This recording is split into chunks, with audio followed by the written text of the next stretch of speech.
High বন্ধুরা, কেমন আছো? আশা করি ভালো আছো। তো আমিও খুব একটা ভালো নেই, যা আজকালের দিন পড়েছে তার জন্য খুব ভালো থাকতে পারছি না।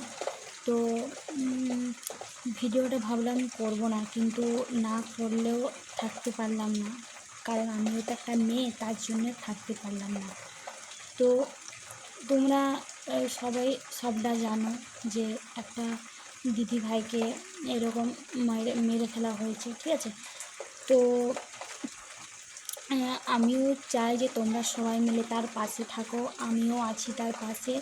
তো তাকে সাপোর্ট করো, তাদের বাড়িতে সবাইকে সাপোর্ট করো, তাদের পাশে থাকো।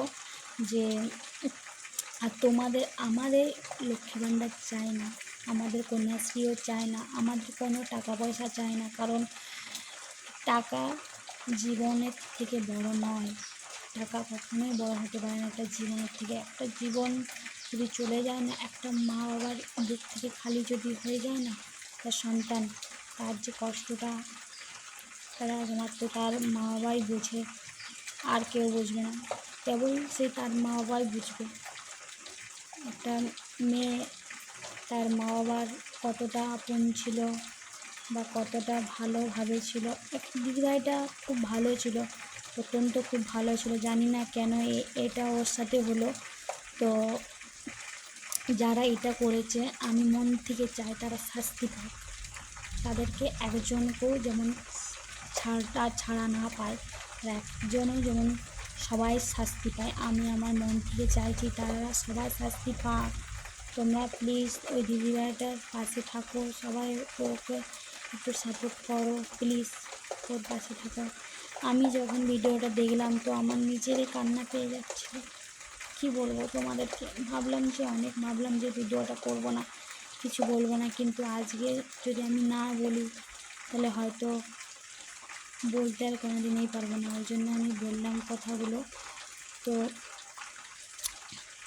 আমাদের টাকা পয়সা লাগবে না, আমাদের জীবনটাই একটা জীবন, আগে টাকা পয়সা পরে। তো আমি আমার মন থেকে চাই যে দোষীরা শাস্তি পাক, তাদের যেমন ফাঁসি হয়, ছাড়া না পায়, যেমন ফাঁসি হয়। আমাদেরও তো মানে আমারও বোন আছে, দিদি আছে, ভাই আছে, সবাই স্কুলে পড়াশুনো করছে। তো তাদেরও তো ভগবান না করুক, আরও তো তোমাদেরও সবাইকার সব ভাই বোন আছে, তো তাদের সাথেও যেমন এটা না হয়, সেটা তোমরা এটাই চেষ্টা করো।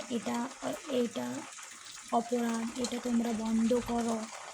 মাত্র তোমরাই বন্ধ করতে পারবে বন্ধুরা, তোমরাই বন্ধ করতে পারবে, তোমরাই রুখে দাঁড়াও, ওই মেয়েটার পাশে দাঁড়াও। তোমরাই একমাত্র ঠিক শাস্তি দিতে পারবে দোষীদেরকে একেবারে ফাঁসি দিয়ে দাও, ফাঁসি একদম। তো একটা মানে কীরকম মানে কী বলবো, মনটার ভাবটা কীরকম, যে মেয়েটাকে মেরে ফেললো। এরকমও মানুষ হয়, বাস্তবে হয়। আমি সিনেমাতে দেখেছি, বাস্তবে আমি দেখিনি। আজ প্রথম দেখলাম এরকম বাস্তবে হয় বলে। যখন ভিডিওটা দেখলাম পুরো শিউরে উঠছে, পুরো শরীর পুরো শিউরে উঠছে, যে এইভাবে কী করে মারলো। তাদের কি মা বোন নেই ঘরে? তাদের কি মা বোন নেই যে একটা মেয়েকে এরকম করে মারলো? তাদের একটু কোনো মায়া দয়া নেই শরীরের মধ্যে? ভাবতেও লজ্জা লাগছে, যে কোন দেশে বাস করছি আমরা।